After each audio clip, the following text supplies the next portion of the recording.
We have decided that Shourab will be discharged from hospital tomorrow, January 6, 2021. He will be on oral medications and will be monitored by doctors and nurses on a daily basis at home.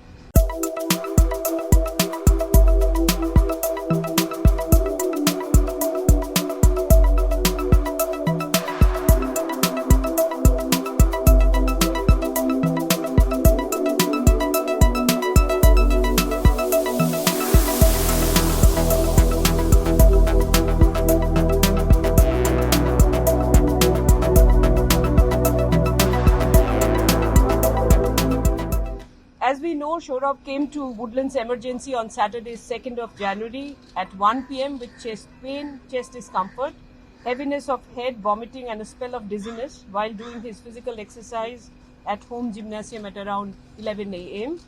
His ECG and echocardiography showed changes. He has no known comorbidities but had strong family history of ischemic heart disease. We did his COVID test, which was negative, and we admitted him in the critical care, in the monitored bed. We took him to the cath lab at 3 p.m. and coronary angiography was done. We found he had triple vessel disease and 3 of his coronary arteries had some blocks. We did primary PTCA stenting of the right coronary artery, the culprit artery, through the radial route, and then blood flow were established. He was hemodynamically stable, and today is his post-PTCA day 3.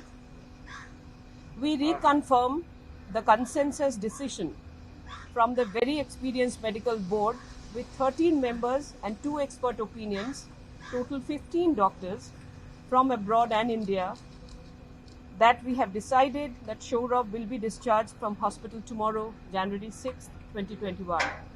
He will be on oral medications and will be monitored by doctors and nurses on a daily basis at home. Shourab will, of course, will be ready for the next course of procedures or medical interventions after about 2 to 3 weeks.